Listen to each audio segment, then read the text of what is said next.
Good evening, everyone. How are you? We're going to get started without any preliminaries. We're here gathered this evening for a community forum with the Grand Rapids Black Chamber of Commerce. We've been in an afternoon session, and it has been absolutely delightful what we've heard today. And so in this evening, we're going to take it a little deeper, get some opportunity to field some questions from the community and really contextualize this concept that is going to be shared so we can actually put some action to it. So we hope that this will be engaging and enlightening for you. We have some wonderful and incredible lineup this evening.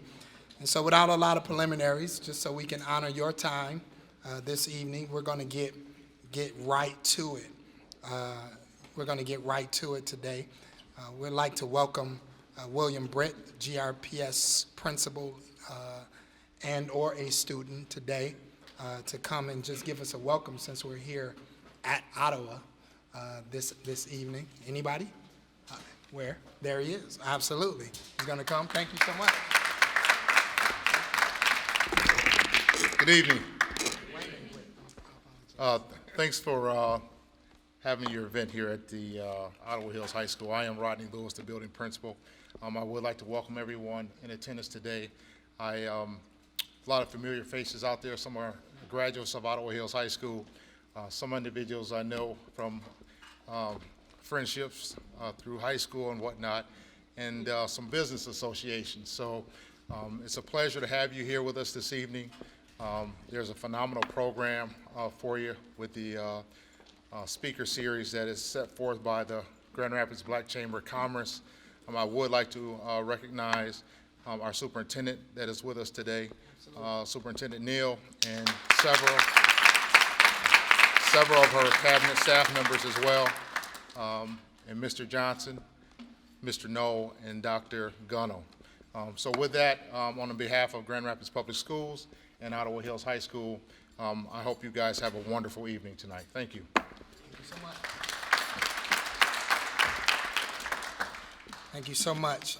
So next we're going to have Ms. Renee Johnson from New York Life. She's going to come and introduce our first keynote today, and please put your hands together for Ms. Renee Johnson.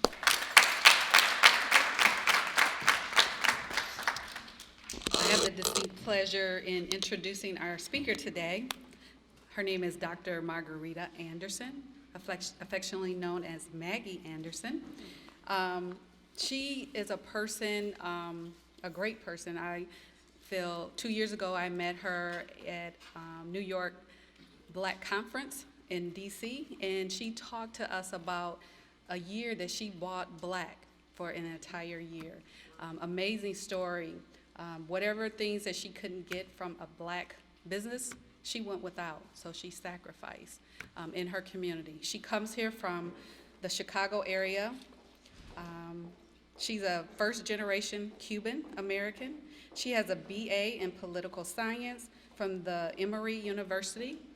She earned a Juris Doctorate, JD, and Master's of Business Administration from the University of Chicago, where she actually was a student under President Barack Obama. She's also been on the TV. She's been on CNN, MSNBC, Fox News, C-SPAN, PBS, all over the media for what she did. And I'm honored today to introduce and present to others Dr. Maggie Anderson.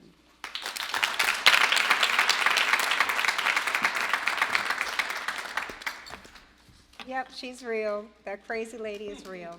That's me, and I'm in Grand Rapids for the 5th time this year. So obviously Grand Rapids is serious about supporting black businesses. I'm not in New York or DC or Atlanta. For some reason, Grand Rapids has been taking the helm and taking charge of this new movement we're trying to start to get black businesses their due and lift black neighborhoods up. So you know most of my story from the video, from Renee's wonderful introduction. I just want to give you a little bit more of my personal background. I grew up in one of the poorest parts of Miami, Florida, Liberty City. And after I left Liberty City, I went to Emory University. I worked as an aide for one of our civil rights heroes, Congressman John Lewis. And then I attended University of Chicago to get my law degree and my MBA. And yes, I learned constitutional law, among other things, from the President of the United States of America.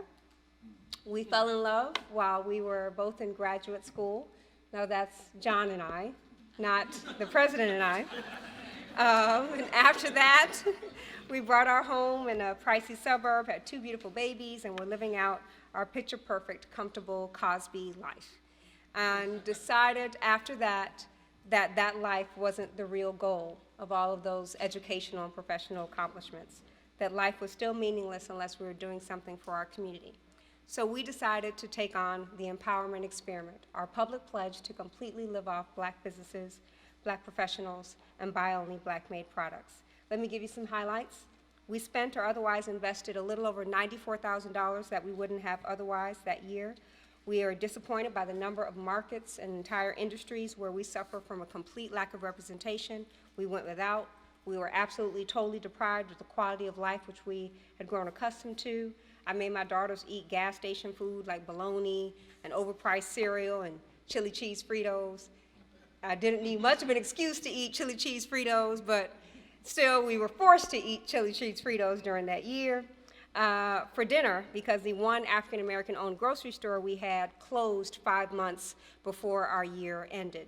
We never found a Black owned drugstore. The one gas station we had was 40 miles away. Corey was sleeping in her crib way past the time she had outgrown it.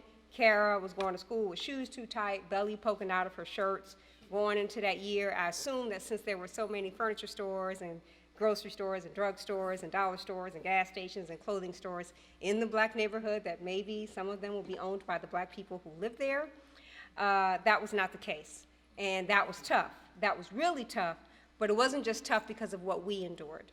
Our hearts really ached seeing what our people, Black people, have to go through in these retail and food deserts. Can't get a fresh piece of fish, banana, bread, forced to settle for high-priced, inferior goods and services delivered through steel bars and from under bulletproof glass, and enduring disrespect from shop owners who won't live with us, don't hire us, and don't live in the community, but use our starving community's money to send their kids to college. It was painful hearing the stories of all these quality entrepreneurs who do everything right, work hard, and can't get their own people to lift them up. And it was hurtful and fearful being called a racist, a Nazi, and the other N-word, dealing with the threats and the hate mail just because I decided to use my buying power to support my economically depleted, exploited community for 1 year. It was humiliating taking CBS News and PBS NewsHour through the Black areas of Chicago, trudging through all that economic deprivation, the social decay, unemployed Black people, drug-addicted Black people, dirt and vandalism, kids just hanging on the corner, no direction or oversight, wandering the streets, every face we see Black, and watching them, these white correspondents or white camera crews, shake their heads as we went door to door, and they say to me, and we say to these business owners, hey, we're doing a story on Black businesses. May I talk to your owner? And we go blocks and blocks, sometimes miles on the west side of Chicago before we found a Black proprietor. That was very humiliating, mortifying, because in the Asian community, a dollar circulates among the community's banks and retailers and professionals for about 28 days before that dollar goes outside of the community. The Jewish community, they keep their dollar for 19 to 21 days. In the WASP community, predominantly white areas, white suburbs, white cities and states, that number is about 17 days. Hispanics keep their dollar for 7 days. In the Black community, the community we drove into our car to celebrate tonight and lift up, we keep our dollar for 6 hours. And back in the day, before integration, when we had the local businesses and the hotel chains and hospital systems and drugstores and department stores and 6,400 Black-owned grocery stores, our dollar circulated with our own for years, no unemployment, no gangs, lots of economic activity, lots of entrepreneurs. Years of our dollar circulating in the community, and that's why those businesses were so successful. Years then, 6 hours now. The tallest tower can tumble down if it not be rooted in solid ground. So being a far-seeing and practical man, he said, train your head, your heart, and your hand. Your fate is here and not afar, so let down your bucket where you are. That was our brother Langston Hughes in his tribute to Booker T. Washington. Your fate is here and not afar, so let down your bucket where you are. 6 hours. That's how much we invest in ourselves, our children, our businesses, our neighborhoods. 6 hours. But you rolling in a Cadillac. You going to Hawaii and Jamaica, 2 weeks this year, paid vacation. That's real nice. But how much is in your bucket? Because that's how you impress me. 6 hours, that's where we are now. After the struggle, the terrorism, the progress, the prosperity, 6 hours. No, that can't be right. I think of those people. I think of those people whose towns were torched just because they decided to support black businesses. I think of those business owners who were lynched because they dared to become entrepreneurs in America during Jim Crow. So I set my bucket down. I pour into my bucket. I wake up in the morning and I have Stiver's coffee, gourmet coffee. I order it online. My favorite flavor is Jamaican rum. My second favorite is caramel praline. I ordered from the brother Greg Stivers. He's in the south side of Chicago. He has a fitness camp, a free fitness camp where he teaches local kids exercises and healthy living. I ordered online, and then I brushed my teeth with Sunrise Natural Toothpaste, another black-owned company that I found available right at Walgreens. John may be dropping off the girls because I'm going out of town to speak. And I remind him, don't forget the check for ABC Toontown. That's the black-owned aftercare center we leave the girls at when I'm on the road. And when I get to watch my tall cup of coffee walk out the door with his Sean John frames and his Sean John suit that he got from Macy's, I walk over to make sure the alarm is off. I go toot, toot, toot, toot. Fawcett's Alarm Company.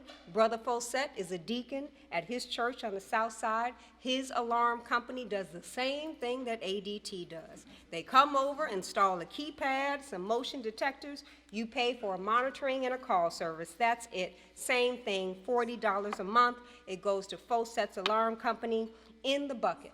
Brother Fawcett just joined with some other business owners on the south side of Chicago, and they are buying and revamping a strip mall on the south side. They're building a pharmacy, athletic apparel outlet, a music store.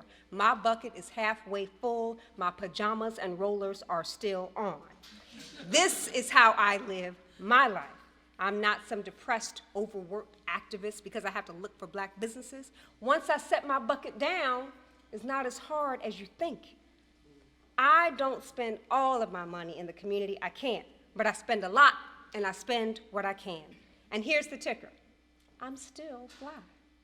My makeup is on point, black-owned, big girl cosmetics. You can get it too, right at Macy's. My hair looks all right, black products. I get my black products at Walgreens, at Walmart. I just make sure that instead of just buying the first thing off the shelf that has a little black girl in it or some kente cloth on the box, I read the box and see where that money is going if I'm going to buy black hair care products. I hope it's going to go to a black family.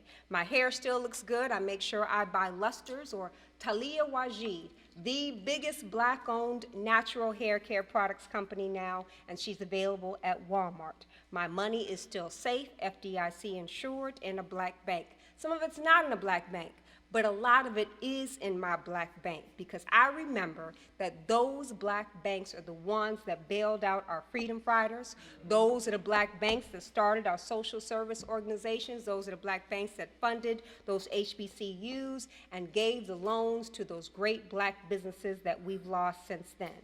I put my money in those black banks because I'm too smart and I know too much now to not have some of my money in a black bank.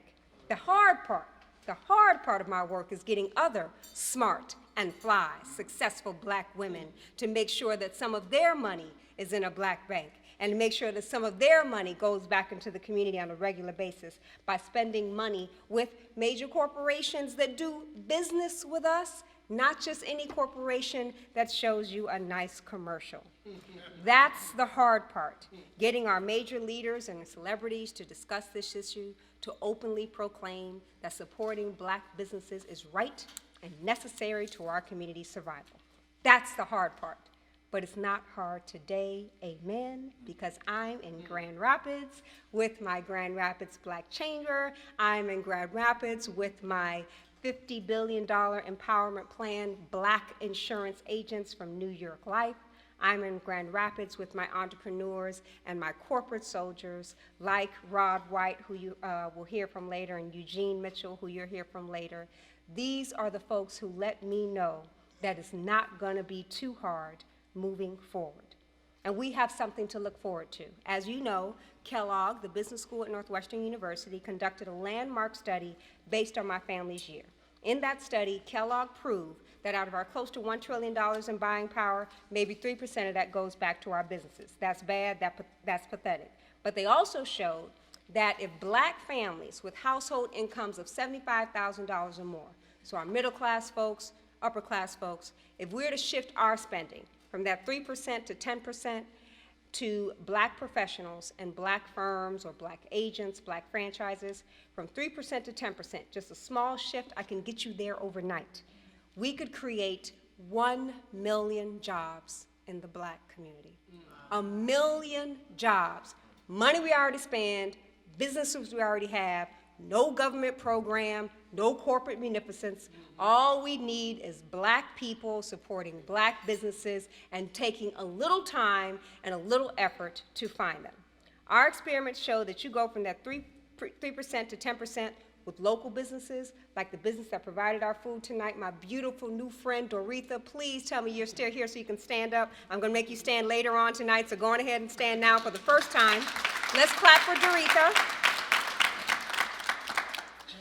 When you spend your money with local businesses like Doretha's, or if you go to your Black-owned McDonald's, or you support Renee Johnson, who was up here earlier, introduced me, my sister. She's with New York Life, but she's also a business owner. She's an entrepreneur, she's a professional. She's affiliated with a mainstream company, but when you support her, you're supporting her family and enabling her to be a role model in Grand Rapids. So it's that simple. If you're gonna go with the big brands, at least go with the big brands who are engaging powerful, wonderful sisters who care about your community, care enough to be here tonight, like Renee.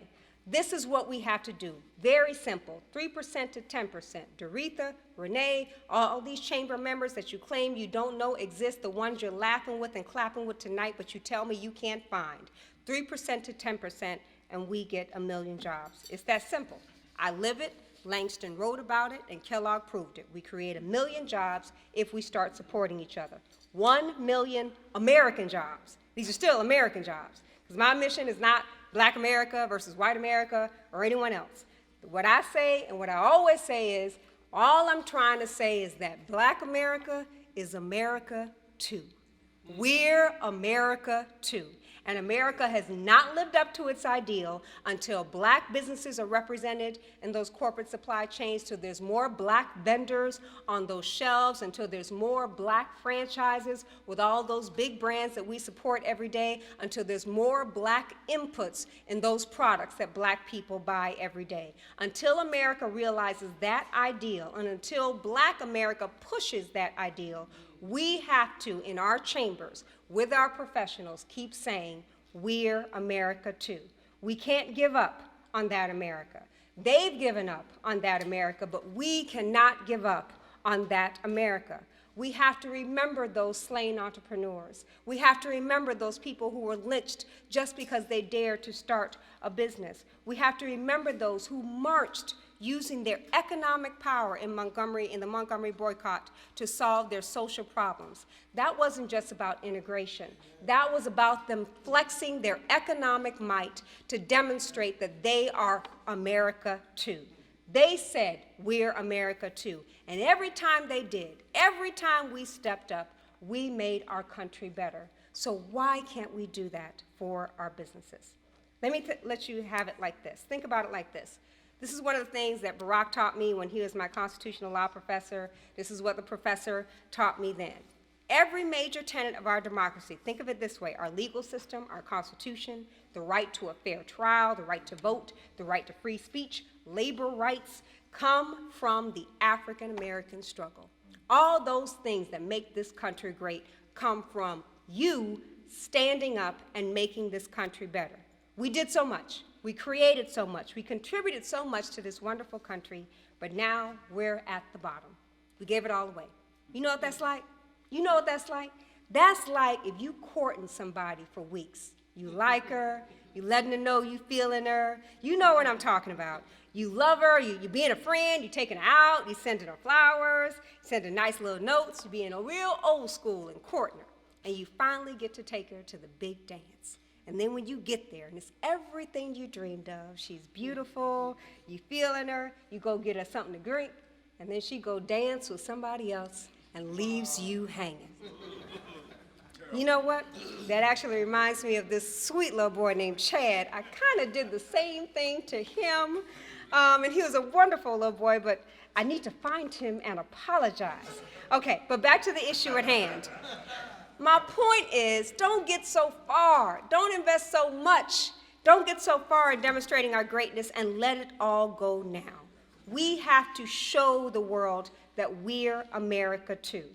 I tried to show my children that we're America too. I tried to show my own girls the unity, the beauty, the businesses that used to define her people and her places. I lived off black businesses amidst death threats, a dying mother, and a detached, disconnected community for the same reason that Rosa Parks sat there, in the front, resolute, refusing to pay her money to a business that did not value her. For the same reason that Medgar Evers led those boycotts of segregated Mississippi businesses. For the same reason that Reverend King stood there in the defense of those sanitation workers, certain his assassination was imminent, and still had the nerve to ask black consumers to put their money in black banks. That's why I did that year, because I don't want to just tell my daughters that they used to be able to go to the corner and go get ice cream or candy and see someone who looks like them or looks out for them. I don't want to tell my daughters about what we used to do and how we used to be and what we used to have. We keep talking about the past. What about inspiring them now? What can they see now that's going to make them aspire to greater things? What are we going to give them now? What hope are we going to give our children now? What are we supposed to tell them? Think about Sojourner, think about King, think about Harriet Tubman? No, I want them to think about Doretha. I want them to think about Renee. I want them to think about the members of this chamber. These are the businesses that should inspire them. They shouldn't have to look backward or read in a book to find their inspiration. The children of Grand Rapids should be able to look at the members of the Grand Rapids Black Chamber if they want to know how great they can be, how brilliant we still are, how united we still are. But you got to set down your bucket for them. I know I don't change the world with my little bank account, my coffee, my security system, my dry cleaner, but I'm way past 6 hours. And I know that my friends tonight, my new friends in Grand Rapids, my old friends in Grand Rapids, I know your dollar is going to stay a little longer in the community, maybe a couple of days now. And those numbers are good numbers to me. Because for every day that we can keep that dollar recycling, that might be one less child choosing gangs over studies, one less murder on the south side of Chicago, one more job for someone like DeAndre, the orphan son of a drug dealer and drug addict who Uncle James, my dry cleaner, just hired and is now teaching him the business. That dry cleaner is 3 miles from my home. I pass a bunch of great dry cleaners in my suburb to get to Uncle James. And I would not have found Uncle James had I not looked for him. But I lovingly drive those 3 miles going to see Andre twice a week. Those numbers could mean one more account, one more location for Uncle James, and one more chance for someone like DeAndre. That's how we fight, with knowledge, with numbers. The numbers will set us free. If we focus on our businesses and our numbers, we can change Grand Rapids. Let me give you some numbers, because I did a little research. Let's talk about Hennessy. 60% of Hennessy sales come from just a segment of our community. Young people in the black community account for 60% of Hennessy's U.S. sales. Oh, let me back up for a minute for my new friends in Grand Rapids. I know we got a lot of young people in the audience, and I know we got a lot of church-going folk here in Grand Rapids. So I'm sure none of you know what Hennessy is, but I'm trying as an academic to give you some data to back up my point. I know you don't know what Hennessy is, but Hennessy is a cognac. And it's a very popular cognac among black people, not you black people, but other black people. Anyway, 60% of Hennessy's money comes from young black people. They don't even disclose to the Wall Street Journal the total amount they make from the whole black community, but estimates put it at over 80% of their U.S. revenues. And with their company wholly dependent on this community to survive, they don't even have a supplier diversity program. That means they don't have the mission statement, the cute black people on the website with a little handshake. They don't have none of that stuff. They don't have any black distributors. They don't advertise much in black-owned media. They might donate to a couple of our black organizations. They can throw a party at the National Urban League Conference. I've been to a couple. Those are good parties. But they're not doing business with us. They're partying with us. They're not doing business with us. With that kind of money, there should be Hennessy hospitals in Harlem. There should be new chemistry labs at every HBCU. Hennessy should have funded the Grand Valley State Entrepreneurship Center, and I should be teaching at it. Seriously, though, 60 to 80% of their revenues, Hennessy should have large accounts at all the black banks, dozens of black Hennessy distributors, and significant advertising in black-owned media. You ask the Grand Rapids Times how much of Hennessy's billions are they getting. I will tell you, egg. Is that crazy? Am I crazy for saying that? Am I being unreasonable? Am I some kind of radical now because that's what they call me? They say I'm asking too much. I hope I'm not wasting your time this Wednesday evening, because these are not popular conversations to have. You try telling black folk to stop drinking Hennessy. It's righteous, it's positive, it's intelligent, but it's not a popular conversation to have. But at least I got you listening. And I'm not telling you these things to dog these people out. I'm just telling you things to show you the power of when we know what we don't know. Hennessy is thriving because we don't have the time to look for my brand, Heritage Link Brands. It's a wonderful black-owned wine company available in mass retailers all over the country. I think you can buy it right here in Grand Rapids. Husband and wife team, let me tell you about them, Harvard MBAs, Kari and Selena Cuff of Cincinnati. They founded Heritage Link Brands when they learned in 2005 that South Africa maintains a great wine industry, but only 2% of that wine industry comes from black-owned firms. South Africa, 90% black, 2% of the wine industry comes from black-owned firms. Now, Heritage Link Brands, my brand, is the largest company in the wine industry to import to America black-made African wines.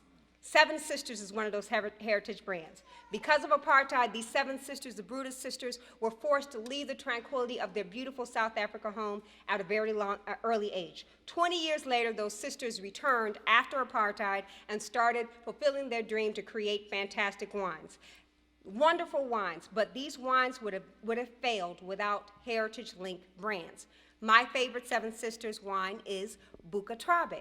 I get it at Jewel, my big grocery store chain in Chicago, and I drink as much Bucatrabe as I can.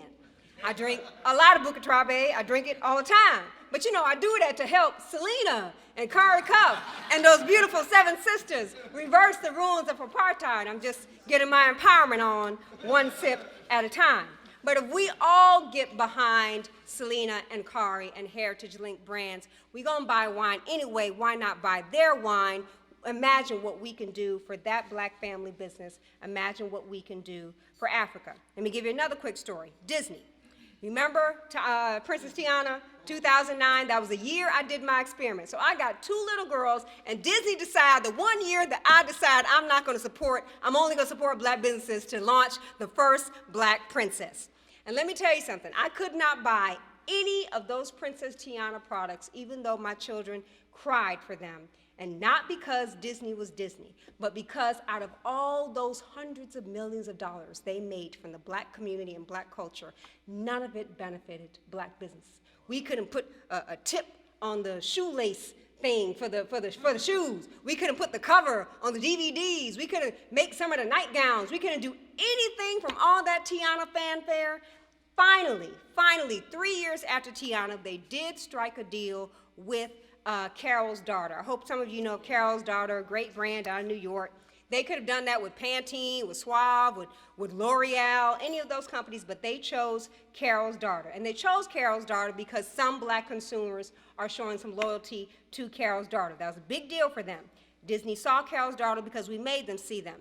You have to know that these big retailers, they do not want to give up space to these new, smaller brands. But when the community makes its preference for those brands known, they have no choice. That's why you see Hispanic brands and Asian brands all up and down your grocery aisle, but hardly any black brands. Those major retailers know, if I want Hispanic people to come into my store, if I want Asian people to come into my store, I better have Asian businesses and Hispanic businesses on the shelves.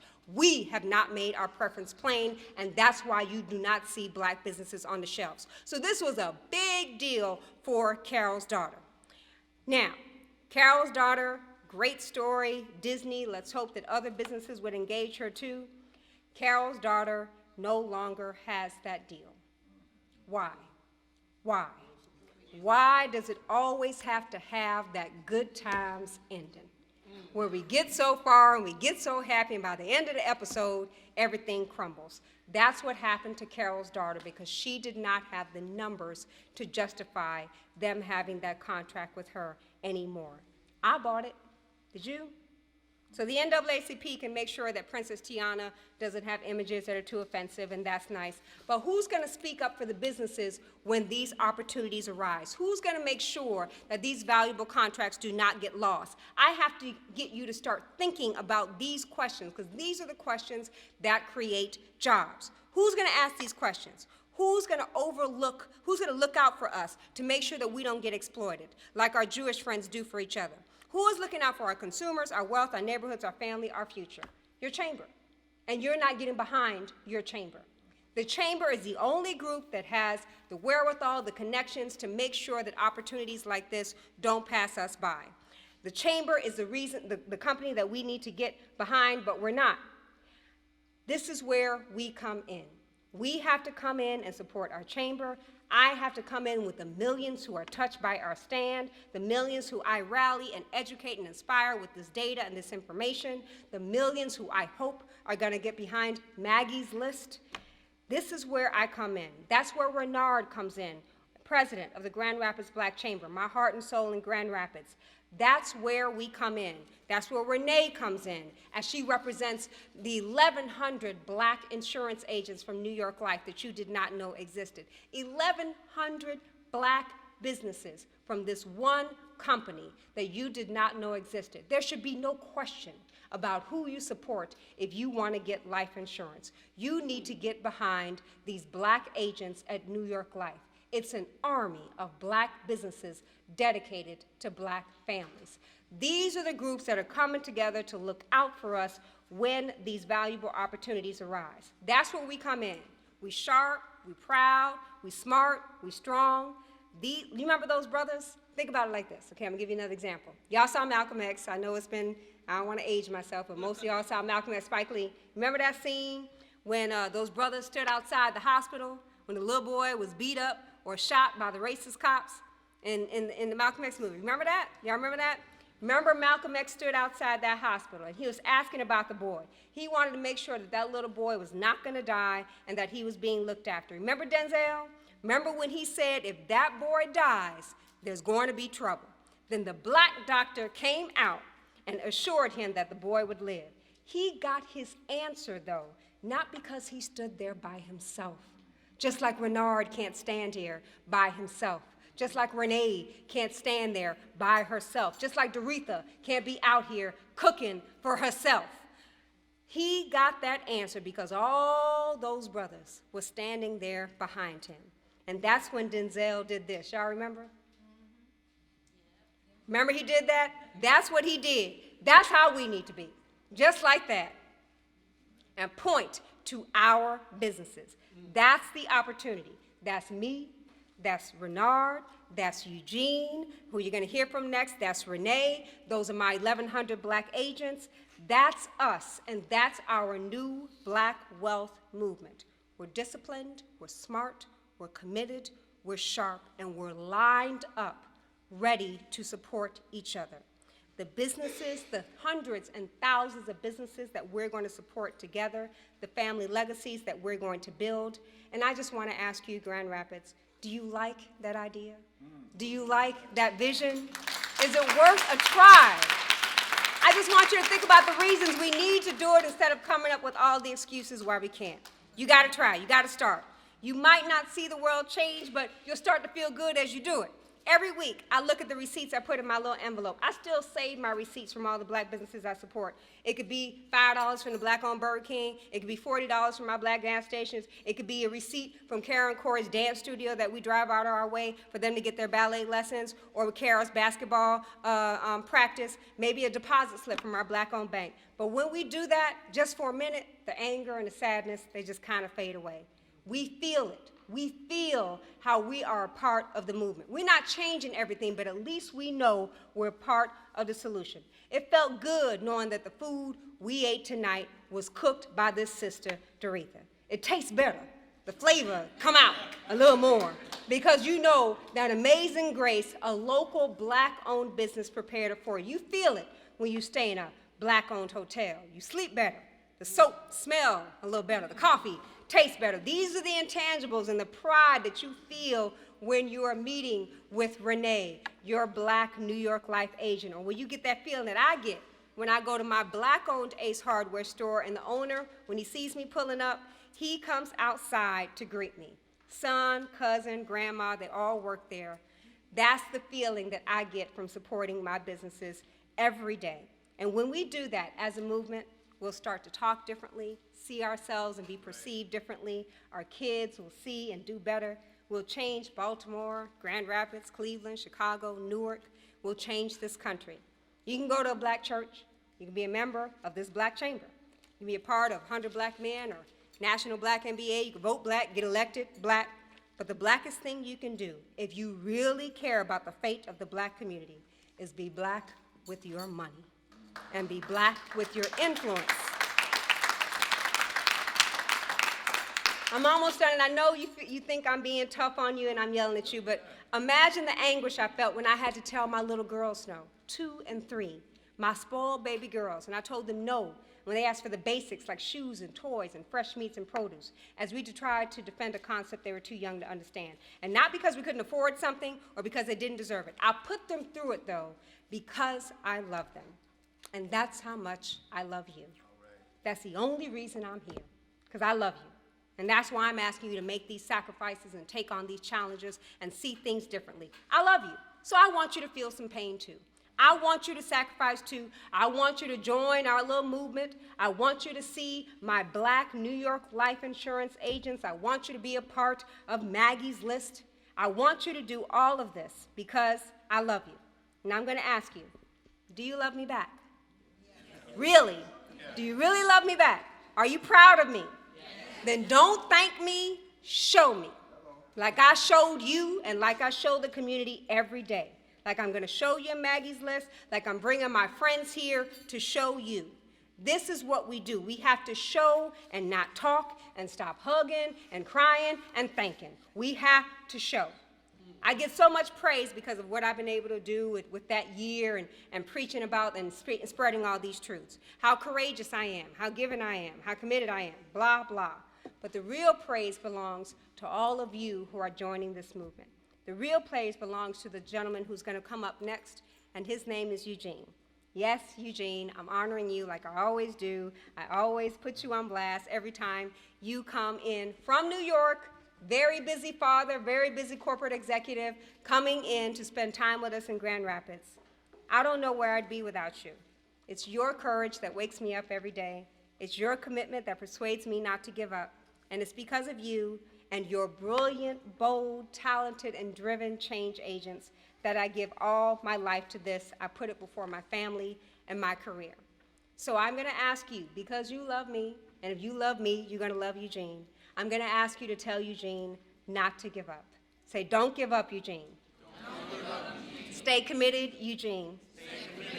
Stay obsessed like I am with using, I'll say this part, with using the power as you have as a New York Life executive to defy the indignant reality with the certainty of a possibility. The possibility of 200,000 African American families creating and growing and recycling $50 billion in wealth. That is why we're here tonight. We are trying to get 200,000 families to hook up with our black businesses so that we can create $50 billion in guaranteed black wealth. That's what we're trying to do. So Eugene, I thank you for supporting me. I thank you for supporting my chambers. And I'm bringing you to this group who says they love me. They said they love me. They said they want to show it to me. So I'm hoping that you'll show it to me by engaging Renee, Eugene, and all of his wonderful agents. You have agents right here just as committed as Eugene is. Eugene's going to leave. I'm going to leave. But when we do leave, you still have Renee. You still have Renard. You still have Doretha. And these are the businesses that you need to support on a regular basis. When these agents come to you and they want to support your business, it's not just like when I go out of my 3 miles to get my clothes cleaned at Flores Cleaners. I'm not doing that just to get my clothes cleaned. Or when I wait till Sunday to get my produce from the black farmers who come to the west side and set up under a tent in the church parking lot, I'm not doing that just to get fruit. And when they write an insurance policy for you, or when they help you with your financial planning or planning for your estate, they're not just writing insurance. They are doing this because they are committed to making sure that black families are just as financially astute as other families, that black kids get to go to college, that black businesses can be supported. That's why my agents are coming to you tonight. I cannot have you thinking before I close that this has anything to do with New York life. This has to do with my finding as I tour around this country, some fantastic black professionals, some fantastic black executives who are committed and as crazy as I am about the black community. And I don't think it would make any sense for me to show you how much I love you and for you to tell me how much you love me if I don't show you my family. And my family is in the $50 billion empowerment plan. These are the folks who are going to talk to you next, and I hope if you love me, you're going to listen and you're going to pay attention. Before I close, I'm going to just pay tribute to my mom. Most of you know when I've spoken in Grand Rapids, I always pay tribute to my mother before I leave. It hurts to leave events like this and still see suffering as I do. Because when I go home, all those businesses that you saw in that video, they're gone. That grocery store, he's gone. That bank is gone. The shoe store, the restaurant, the dry cleaner, all those businesses who were friends of my family and my kids loved them, they're all gone. So I wonder all the time, am I wasting my time on this movement? Black businesses keep dying, we keep having these events, people keep hooping and hollering, but nothing is changing. I'm begging you, don't let it fade, that feeling that you're having right now. Because Eugene is going to come up next to show you how easy it is to turn that feeling into actual empowerment. Eugene and I have dedicated our lives to this. We got big brains, big hearts, and an awesome journey. He, in trying to prove to his corporate peers and his superiors that black families do value themselves. He has to tell them at New York Life that black people can buy an insurance policy that goes beyond the funeral. He has to tell those people at New York Life that we do understand estate building, investing in our future, driving and planning for our prosperity. And then after that, he has to go out and prove to his own people the same thing. And that's what I got to do. I got to go out and prove to the world that black businesses are worth it. And then I got to come home to my own people and prove that black businesses are worth it. We have earned, with our pain and heartache, a great wisdom and perspective that few can claim. Our big brains, our big hearts, our hard-earned expertise, and an unyielding love for you. That's all we're giving you tonight. And we give it to you because we love you and we believe in you. We respect you, and we know that you care and you want to commit. So we're presenting this movement. Insurance you're going to get anyway. And shopping you're going to do anyway. But we're hoping that you do it with my Black agents. And we hope the next time you think about getting coffee, next time you think about going to the salon, you'll think about going to Maggie's List first to make sure that that money is spent with a Black business. No more excuses, too easy, too right, too necessary. My mother was diagnosed with pancreatic cancer 2 months before we decided to launch the empowerment experiment. I was going to shut that year down in her honor so that I can be with her. She didn't let me. She made me do that year, and she is the whole reason that I'm standing here today. And I have to wonder, as I think about that year, all of those days that I should have been with her, helping her as she threw up and lost her hair and lost all that weight, and I was on the road preaching, or I was on the news trying to spread this message. So much of my mother's last year, I gave up for this. And now that she's gone, I have to wonder, was it worth it? Was it worth it? My businesses keep dying, my consumers keep lying, my partners keep faking, and the community keeps fading away. Was it worth it? And I hope that tonight, because y'all said that y'all love me, I hope that tonight you will show me that it is worth it. So many people put a lot of work into this evening, and I hope that you don't eat Doretha's great food and come here and clap for me and leave here less empowered than you came. You have to do something after this evening. Make an appointment with this sister, Renee, so that she can at least talk to you about the opportunity of the $50 billion empowerment plan. Join this chamber so that you can be a part of this movement that we're trying to create in Grand Rapids. And show me, your new friend who you claim that you love, that that year was actually worth it. Thank you all. Thank you all so much. I love you. Hang out a little bit more so you can meet my friend Eugene. Thank you.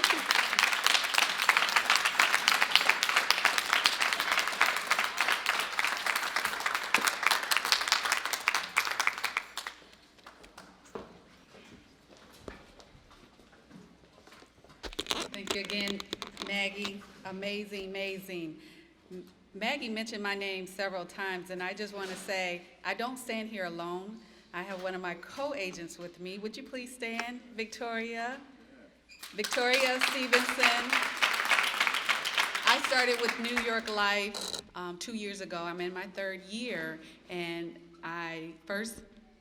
Victoria's a friend, and then she became a client, and then now she's working with me. So happy to have you with me. And so we're here working this together. Next on our program is Eugene Mitchell.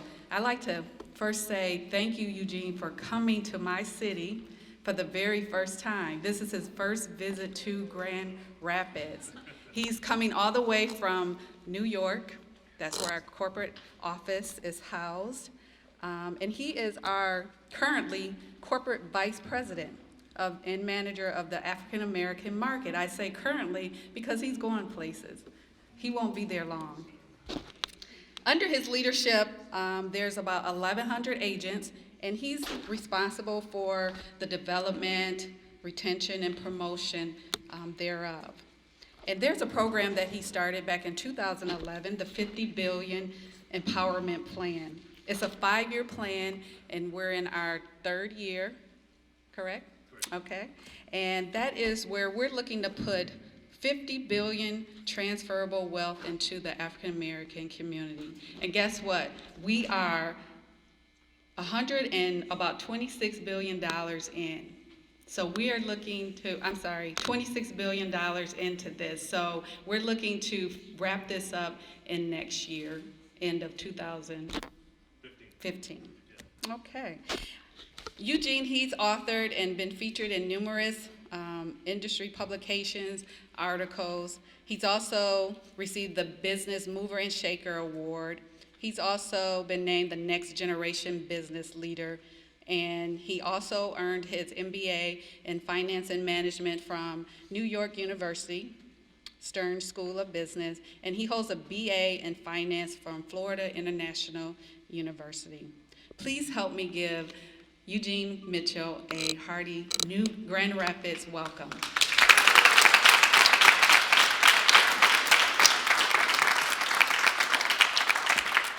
Thank you, Renee. Good evening, everybody. Good evening. I am thoroughly enjoying my first visit to Grand Rapids, so thank you for having me here. I appreciate it, appreciate the hospitality. I'm extremely pleased and proud to be here tonight to present alongside my good friend Maggie Anderson about the all-important topic of creating economic empowerment in the Black community, where Maggie takes an angle of us understanding our past, of those who've laid the foundation for us to be here, us getting a grasp of our potential today around the $1 trillion of earned income that we have, and the possibilities of what we can do by reinvesting some of that back into our Black businesses that can create successes. It can create role models. It can create jobs. My angle is just slightly different. Mine taps on my experience of 13 years at New York Life, watching what other races, religions, and ethnic groups do with financial tools and strategies that for many of us we don't know exist. All right? So before we get going, though, I want to honor my good friend Maggie, as she does to me.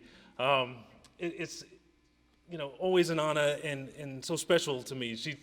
I'm touched, moved, and inspired by this woman's commitment and her sacrifice that she's made to this movement to change our community. You think of a woman with 2 advanced degrees. She studied under the President of the United States. She could really be at any large law firm or business around the country, making high 6 figures. But she sacrifices her family, to the tune of death threats, to the tune of being called the N-word, to struggling at times to stay committed and understand that we are a community worth saving. Many of it's hard. Trying to rally 1,100 Black agents to see the vision and the opportunity of making change, for themselves to stay in the business and understanding what many of us have never benefited from. How many of us have received an inheritance, received family money? So here it is, 1,100 Black agents trying to go empower other families to do the same without that context themselves. It's hard. It's hard to go out there every day and to not have a corporate support. At least I get a corporate paycheck every other week. Maggie, this is what she does. So that's why it's all important that we support her in buying the book and continuing to have her speak and to plug her into other cities that we have friends, just to continue to spread this message. So Maggie, as being the activist mother, the Rosa Parks, as someone's called her. It was in Atlanta the other day. Somebody said the modern day Harriet Tubman. Wow. Leading our folks to a better tomorrow. I mean, that's a huge calling that you have, and I appreciate all that you do. So thank you, sweetheart.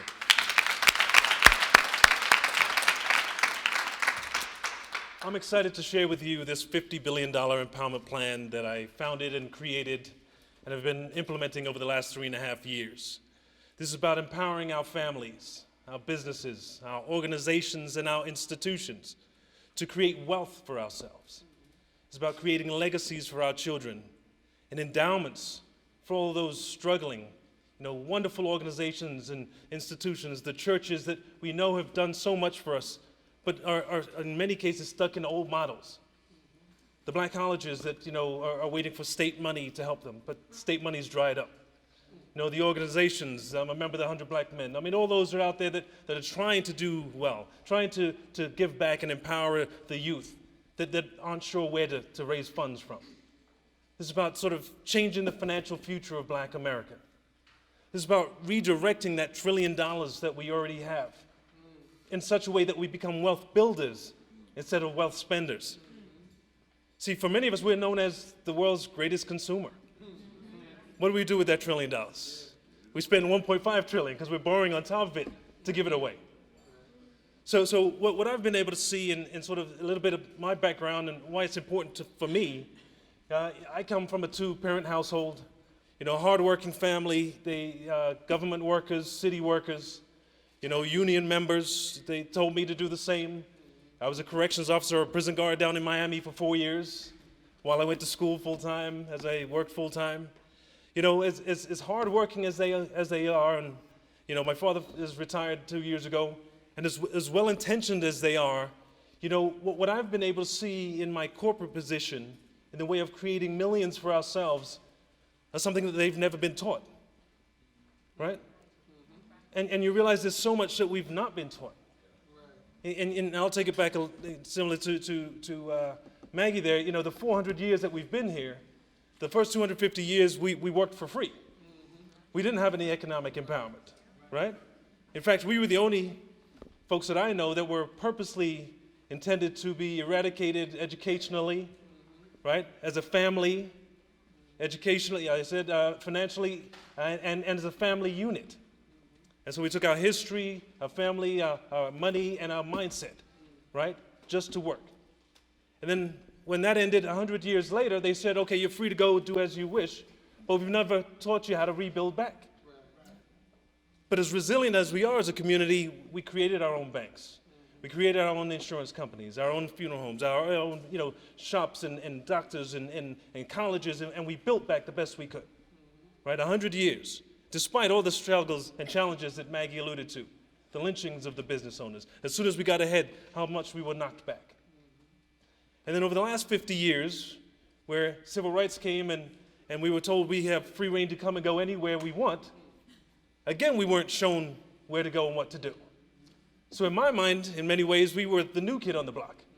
And what happens to the new kid on the block? We get run over. We have our milk money taken from us, right? So put your money over here, invest it here, and all of a sudden it's gone. Or say, who has the ultimate say? The man with money. But if you're asking the questions for the man what to do with my money, you're going to end up losing your money, right? So the question I ask is, to whom do we go when we don't know? And for 400 years, we didn't know where to go, right? And I think in many regards, many folks were trying to keep the real story from us, right? And so what I've been able to see in this corporate position for 13 years, I sit amongst a cultural marketing group. So we have targeted outreach to the Chinese, Vietnamese, Korean, Hispanic, Indian, and African American markets. I lead the African American market. But what I've seen these other groups do, I leverage these financial tools and strategies in ways that I've never seen. For instance, in the Jewish family of 20, they got $1 million of insurance on the 2 oldest, and the 18 others will make the payments on it. Who's ever told us that?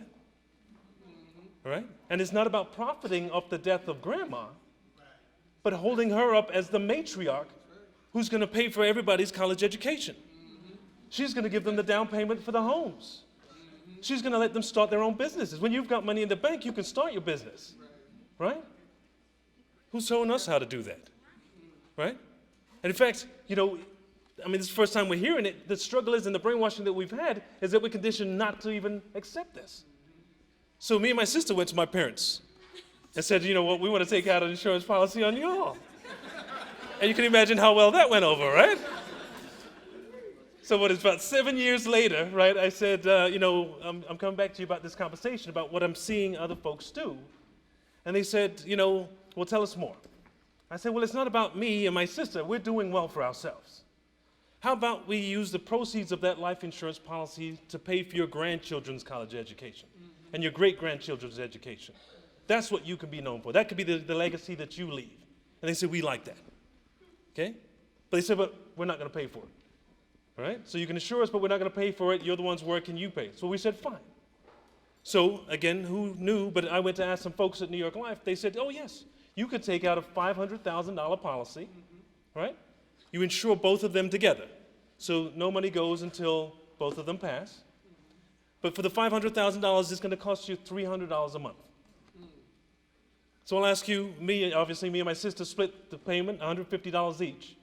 What else in America can you spend $150 for to get a guaranteed $500,000 at some point in the future? And oh, by the way, did I say life insurance proceeds transfer tax-free? So this is tax-free $500,000 at some point in the future. Who knew? Right? But this is about understanding our value and our worth to ourselves. So that's one generation. This is me insuring my parents. So I'm sharing with you what some of the things that I've done. I want to overlay that to what Maggie's doing. And we want to open up the floor today to get some conversation, to get some dialogue back. Is that okay with you guys? All right. So for me, the light bulb didn't really go on for me about these products and strategies until I got promoted after 2 years at the company I was in this leadership development program when I came in. I got promoted to an assistant vice president. And in the interoffice mail, I got a letter that said, congratulations on your promotion. As an appointive officer of the company, we want to take out $2.5 million on your life to benefit the retirement fund of New York Life. That's it. Hey? Right? $2.5 million, not for me, not for my family, but for the retirement fund of New York Life. So I went and asked some folks, what is this about? Well, they said, well, this is, just sort of common practice here. Big companies do it. They call it COLI, corporate-owned life insurance. Banks do it, bank-owned life insurance. Small businesses do it. They call it key man policies. Right? You've heard of some of those? That if something happens to a key executive, there's opportunity for the business to continue to thrive, to replace somebody. We see you as an important person in the company. We just want to sort of make sure that we continue the path of New York Life. I said, okay, I get that part of the concept. But where does $2.5 million come from? Right? Well, they say that's what they value you at. Right? I said, I don't understand. Nobody's ever told me. We've not been taught to assess the value of ourselves. So how do they go about it? They said, well, there's different ways they figure it out. But an easy way is just to do a current value of your future earnings. So here you are, 30 years old. You're making $100,000 a year. We expect you to be here another 25 years, right, to at least retirement. $100,000 a year for 25 years is $2.5 million. That's without bonuses. That's without raises. That's without promotions. That's just hourly rate. Don't you see yourself worth that much? I said, well, I've never thought of it that way. Nobody's ever told me. For me, all I thought I had in the world was $60,000 of student loans, right? That's what she gave all the degrees, the $60,000 student loans, right? I had a car with 189,000 miles, right? I drove up from Miami and it kept 2 hours in school in New York. And I had a small condo that I bought on Miami Beach with some of the student loan money. Don't tell anybody, right? Okay. But that's all I thought I had in the world. I never thought about my own economic value, right? Aren't I worth that to myself and my family? If I don't make it home tomorrow, don't my 2 children get shorted $2.5 million? But how many of us have been taught that? And in fact, there's a media and sort of there's a great book, Brainwashed, by Tom Burrell. He talked about sort of how we got to this point in America. He traces back sort of Thomas Jefferson and his dilemma that, he writes the Declaration of Independence that all men are created equal, but he owned slaves. Something's off in that scenario there, right? But what it was is that sort of the sending white folks and making black folks feel less than. And so currently today, when another man gets shot, another one goes to jail, we're made to believe in many regards that we're worth less than. You ain't worth nothing, right? So why would you have $1 million of insurance if you're not worth anything? All part of the brainwashing, all part of what keeps us down, not knowing our own value and our own worth, right? And you think about that's not only empowerment of wallet and finances for the family, this is empowerment of mindset. And a story that comes to mind for that is I have a good friend that I went to business school with. He asked me to be one of his groomsmen in his wedding, right? And he says, you've been at New York Life a while now, but what is it that you're so passionate about? I said, well, I realized when the company said, I'm worth a couple $1 million, that I had to, at least have that for myself, so at least at some point in the family, in the future, I pass that on to my family. And what I realized that if I have $2 million, and we all went to school together, and we all have similar corporate jobs, we should all have at least $2.5 million each, right? But you, the best man, and the 3 groomsmen, the 5 of us here, if we follow that formula, then we would have $10 million at some point in the future that we're going to create and pass on to our family, right? And when you know that you're going to do that, you all of a sudden have some higher expectation for your children, right? Aren't you going to care about what school they go to, who their friends are, who they're going to marry? That they're not just going to waste and spend the money, right? That they're going to do something big. If I made $2 million, that you've got to make at least 5. So this is an empowerment of mind as well as empowerment of wallet, right? So this is what I'm realizing. This is the bigger pieces of this puzzle. And likewise, if we create 50 billion, the other part is we got to understand what we're spending it on. Because if we're going to create 50 billion, Maggie, and all we're going to do is spend it, then all we did was contribute to the problem. So we got to enhance our financial IQ here, right? We got to understand how to invest it, how to build it, how to leverage it, and how to pass it on, right? So that's my parents and myself. The other part of the story I want to share with you is what I've done for my 2 children, right? Because, typically, we see on TV and we've been bombarded in the hospitals to take out that little Gerber policy, right? That $10,000 policy at some point in the future is going to mean something to them. You can borrow against to go to college. There's no college I know that's going to be paid for by $10,000 of life insurance, right? Well, what I realized that other folks are doing it at a place like New York Life, is taking out I put on $250,000 policies on my children, right? Because the key to life insurance is the younger that you get it, the cheaper it is, because they're expected to live longer, right? And I'm talking to everybody's we understand that for many of us, life insurance has only been talked to for most part about burial policies, right? I only need enough to bury me, right? And then there's all the myths that go along or the objections that go along with that, right? Why would I want to leave my wife $1 million so she could run off with some other guy, right? Right? Or vice versa, right? Or life insurance is a bad investment. Buy term and invest the difference. All the things that we hear, right? Or I don't need life insurance, the Lord will provide, right? We've talked ourselves out of this tool or been conditioned to never listen to the details of this tool, right? And what I've realized is this is a way to guarantee passing wealth, right? So bring it back to the children here. To put $250,000 on them, I pay $140 a month each, right? But by the time they're 18, there's going to be $20,000 of insurance cash value built up inside it, right? By the time there's 25, there's $60,000. By the time they're 35, there's $120,000. So this multiplies inside the policy because it's tax deferred. So when you double your money without paying taxes on it, it increases at a much higher rate, right? There's actually a rule of thumb. If you doubled $1 a year, every year for 20 years, do you know how much you would have? Without paying taxes on it, how much? Over $1 million. But if you paid taxes on it every year, do you know how much you would have? It's about $56,000. So when a policy that can continue to gain the interest on it and multiply and dividends from the company, it continues to build, this is how the kids will build up the cash value inside it. On my daughter's policy, by the time she's 65, if we never touch the policy, never take any of the money out of it, right? Just let it continue to build interest like at the bank, but without the taxes on it, right? There'll be $750,000 built up in it and still $250,000 in death benefit in the face amount. Right? What a beautiful retirement plan to pass to her, right? And oh, by the way, did I say I'm only paying 20 years that $140? It's done after that. See, this is some of the, like I said, the tools and strategies we don't know exist. And it gets deeper because, a life insurance policy is exempt from the financial aid form. So if there's $50,000 built up in the life insurance policy, it never has to be reported for financial aid. Right. Who would know that? Not us, right?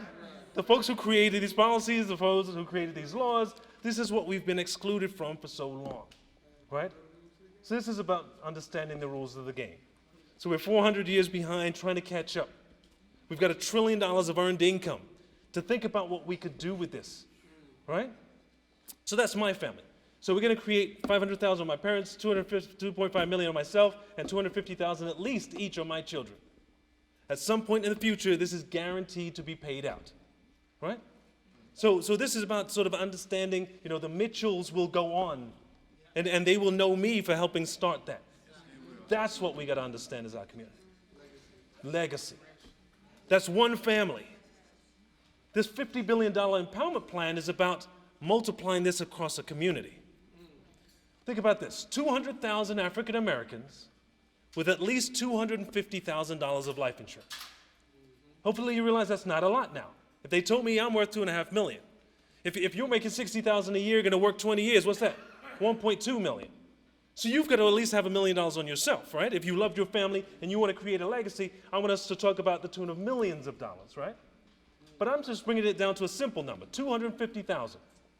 If 200,000 African Americans insure their parents, themselves, and their children to the tune of at least $250,000, that will create $50 billion of tax-free future income for our community. Now, what can't the friends, families, and businesses do, of 200,000 people do with $50 billion, right? This is about for us, by us, doing for ourselves, redirecting what we already have, right? Folks talk about, but it's expensive, the $100, the $150 that you're spending on the parents, the $150 that you're spending on the kids. But we're so conditioned, who doesn't have a $150 cable bill? We find the money for that, right? Who doesn't have a $150 cell phone bill? We find the money for that, right? Okay, who doesn't have a $150 car insurance? It may be cheaper here. It's a little bit more than that in New York City, right? But we find the money for what we want. The new Jordans, how much do we spend? If we thought about what we were doing with it and reinvested it in ourselves, we could create $50 billion. That's the size of the market capitalization of General Motors. If you added up all the dealerships and all the factories and all of the cars that are out there, that's $56 billion. What we're saying we can create with these tools and strategies just in 5 years on 200,000 black folks is the same size as General Motors.